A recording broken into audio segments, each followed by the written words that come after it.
is leading the fight against systemic racism and police brutality. It is a generation that is leading the fight against xenophobia, a generation that is leading the fight against sexism, a generation that is leading the fight against religious bigotry, a generation that is leading the fight against never-ending wars, and a bloated military budget. And this is a generation, unlike the current President of the United States, that knows that climate change is real, that it is imperative that we stand up to the fossil fuel industry, and that we are going to need bold action in order to create a planet that will be healthy for our children and grandchildren. This generation, younger generation, understands all of that.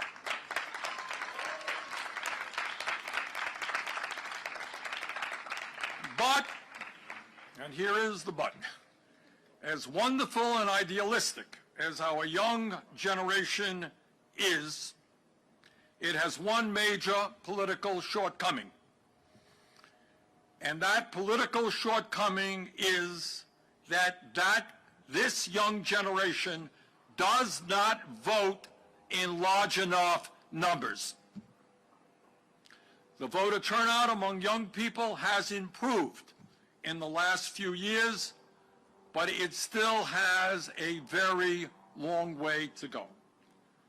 So today, I say to the young people here in Michigan and around the country, if you are worried about the outrageous level of student debt that many of you are incurring, if you are upset about the high cost of college and graduate school, if you are concerned about the low-paying jobs that many of you have, if you are concerned and worried about climate change, sexism, racism, homophobia, and religious bigotry, it is not enough to complain or to moan and groan. We got to fight back.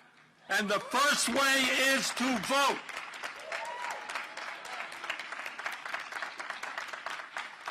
And not only to vote, but to vote in record-breaking numbers.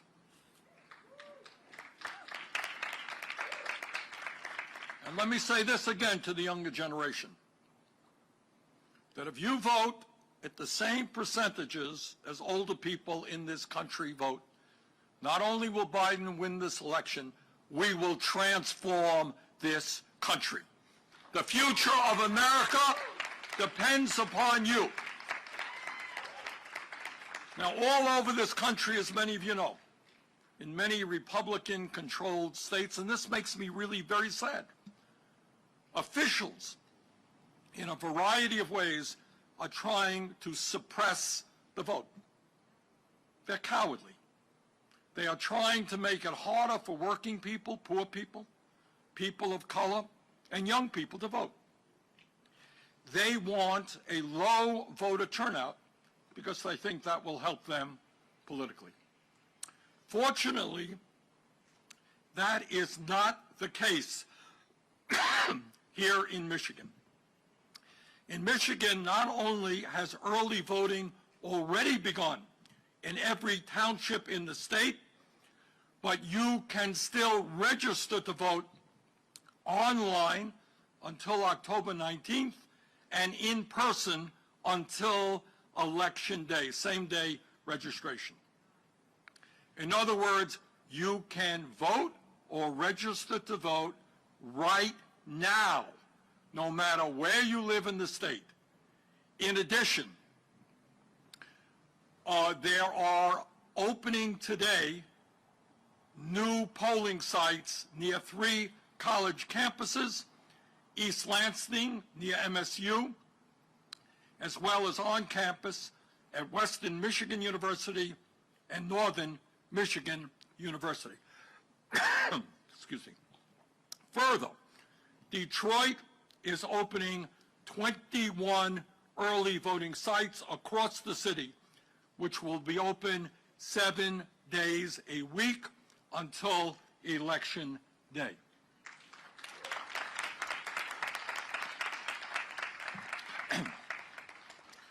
My friends, this is the most important election in the modern history of our country.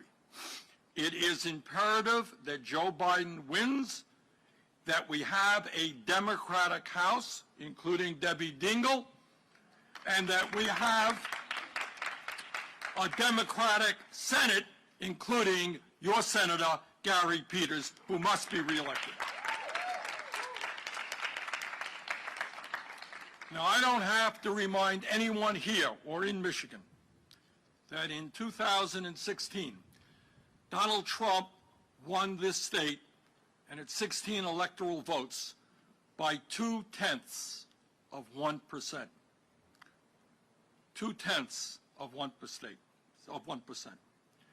The stakes are just too high. We cannot allow that to happen again. So if anybody has doubts about whether their vote matters, remember what happened in 2016, 10,000 votes in Michigan. So your vote matters. In fact, it can be decisive in determining the future not only here in Michigan, but because you are a major battleground state, what happens here can well determine the future of the entire United States of America. And now let me say a word as to why this election is so very important. And I don't have to tell anyone that the young people in our country have been dealt some extraordinarily hard blows throughout their young lives. In fact, young Americans have now lived through the 2 worst economic crises since the Great Depression of the 1930s. 12 years ago, young people all over this country had to deal with the Wall Street crash that caused millions of Americans to lose their jobs, lose their homes, and lose their life savings. And many have never fully recovered from that crash of 12 years ago. And today, right now, young people are being hit by the massive economic downturn caused by the COVID-19 pandemic. During this pandemic, right now, 54% of young Americans under the age of 29 have either lost a job or had to take a pay cut more than any other age group. 52% of young Americans have been forced to move back home with their parents. 35% of young Americans have had problems finding enough money to pay for rent, medical bills, or other expenses. Unless we reverse course, everything being equal, the younger generation will, for the first time in the modern history of our country, have a lower standard of living than their parents. Because this country right now is experiencing massive downward mobility. We want to go up, not down.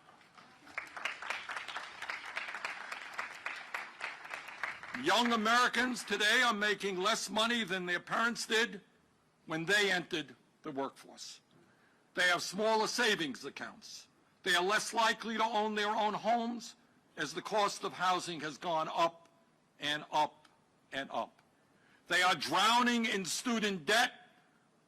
For what reason? That they chose to do the right thing and get a college education. And even though young workers are more likely than ever to have a college degree, the jobs they have are not paying them the wages or salaries they need to have an adequate standard of living. And many of the jobs they have been hard hit by the pandemic. A majority of bartenders in America are young. Half of all restaurant workers in America are young. A huge percentage of the retail sector is filled with young people.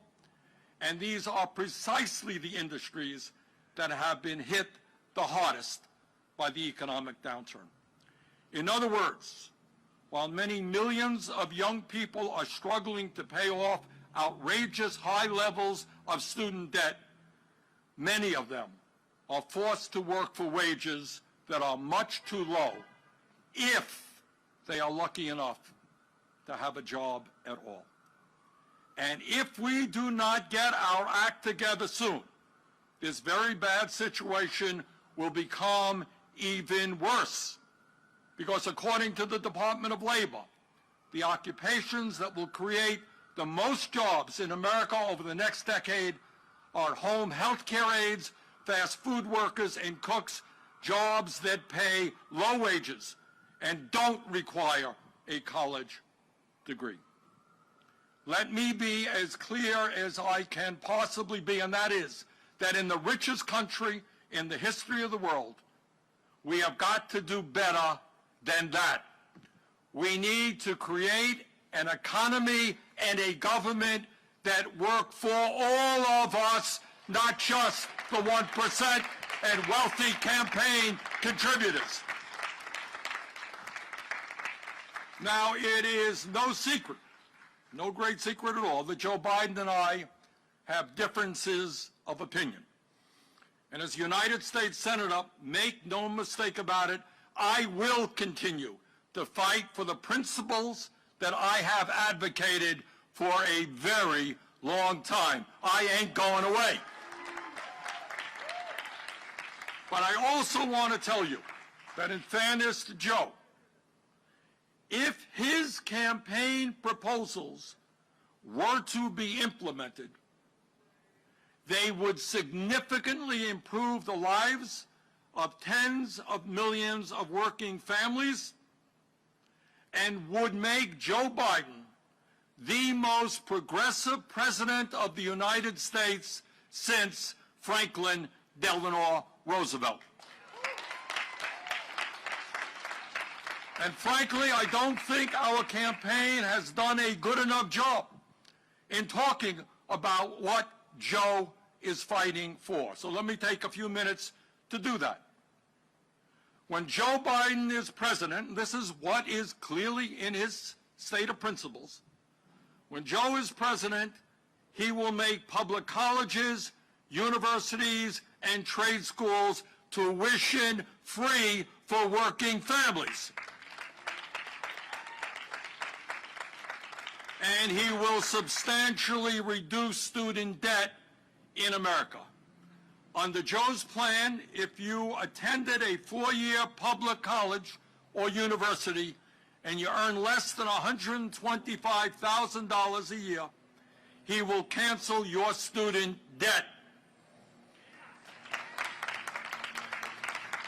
Joe understands that every working class and middle class young person should be able to get a higher education regardless of the income of their families. Unlike the current president, Joe Biden understands that climate change is real, that it is caused by human activity, and that we have got to move aggressively to transform our energy system. And that is why Joe is proposing $2 trillion to transform our energy system away from fossil fuel towards energy efficiency and sustainable energy. And by the way, when we make that investment, we create millions of good-paying jobs in this country.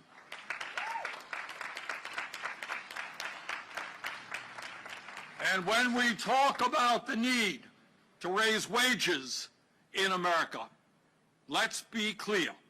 When Joe Biden is president, we are going to raise the federal minimum wage from the starvation wage of $7.25 an hour to a living wage of at least $15 an hour.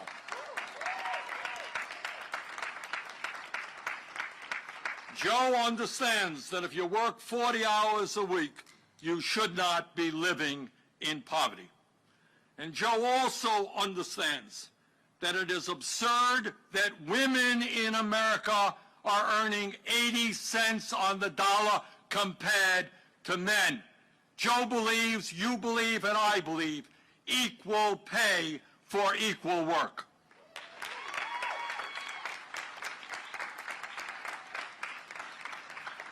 And Joe also knows that if we are going to expand the middle class in this country, we must make it easier for workers to join unions,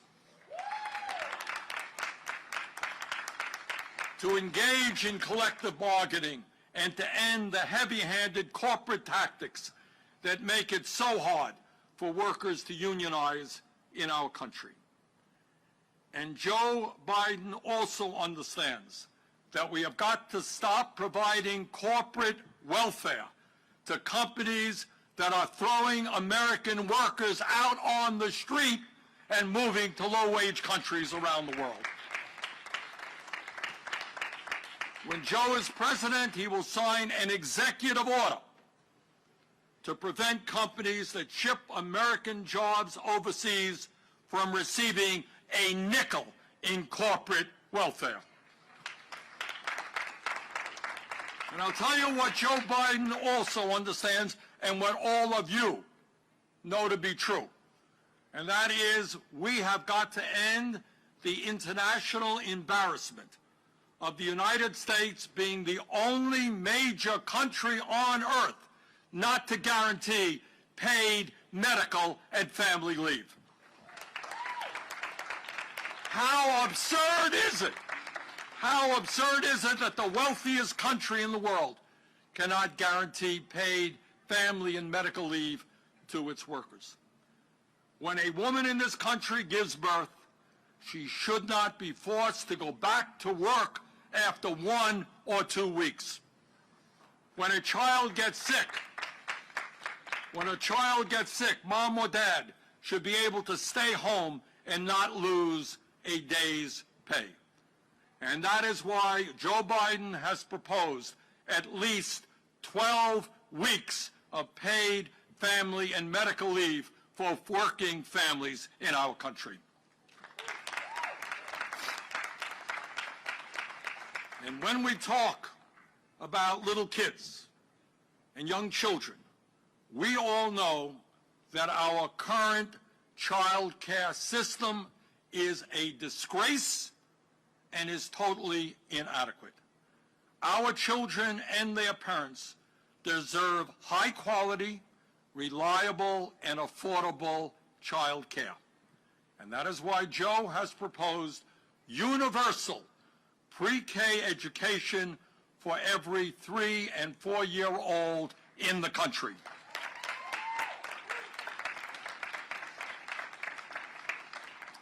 As some of you may recall, early in this campaign, I traveled to Canada with a group of diabetics to buy insulin, a life and death drug for more than 30 million Americans. And in fact, that trip with diabetics began in Detroit, Michigan.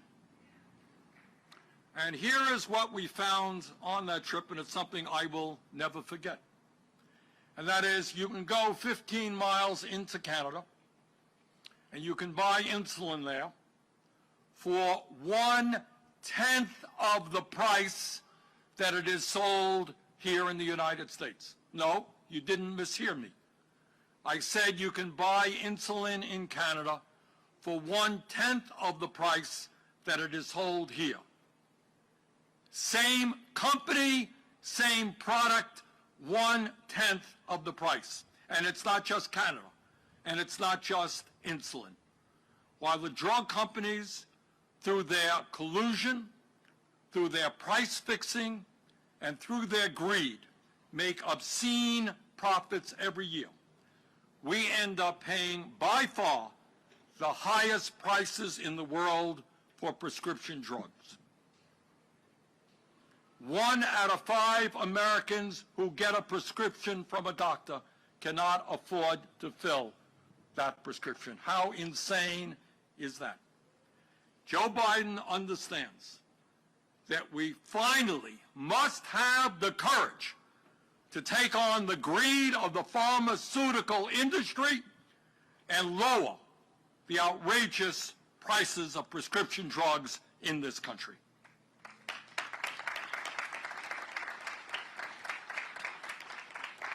As I think many of you know, the United States is the only major country on earth not to guarantee health care for all people as a human right. Meanwhile, despite paying almost twice as much per capita for health care as the people of other countries, over 90 million Americans today are uninsured or underinsured, and almost 500,000 Americans go bankrupt because they cannot afford to pay their medical bills. And I'll tell you something else, an outrage beyond belief, and that because of the high cost of health care in America, some 60,000 of our people die every single year because they don't get to a doctor when they're sick. They just can't afford to walk into a doctor's office. How outrageous is that? Now, Joe and I disagree on the best path to get to universal coverage. I believe in Medicare for all.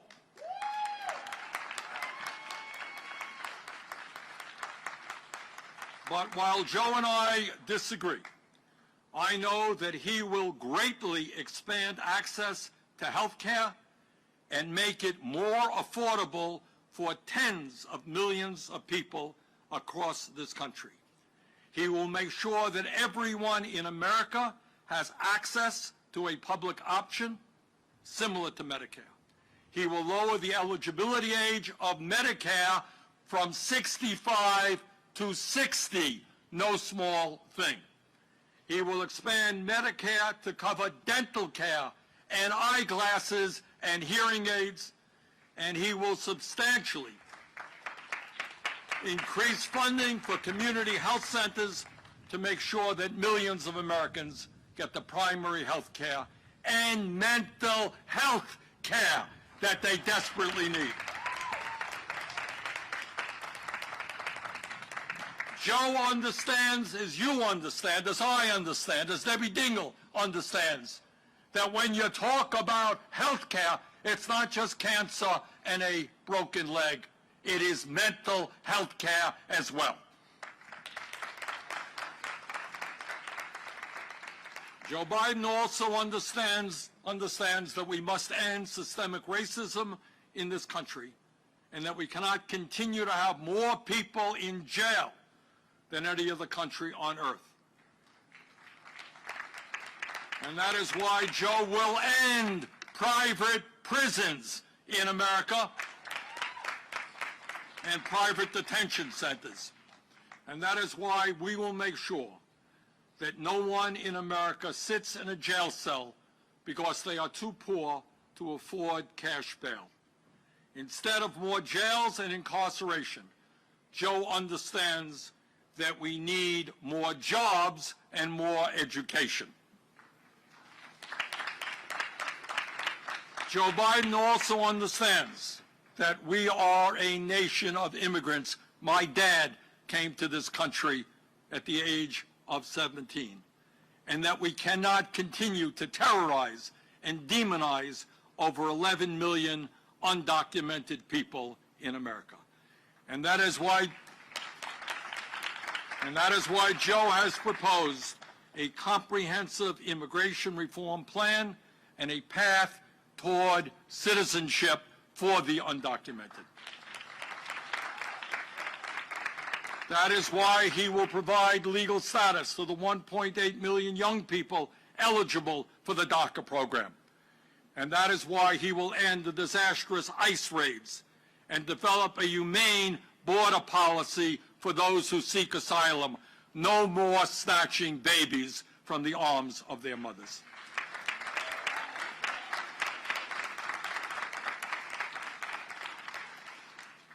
My friends, in this unprecedented moment in American history, let us reject those who want to divide us up based on the color of our skin, or our religion, or our sexual orientation, or the country of our birth.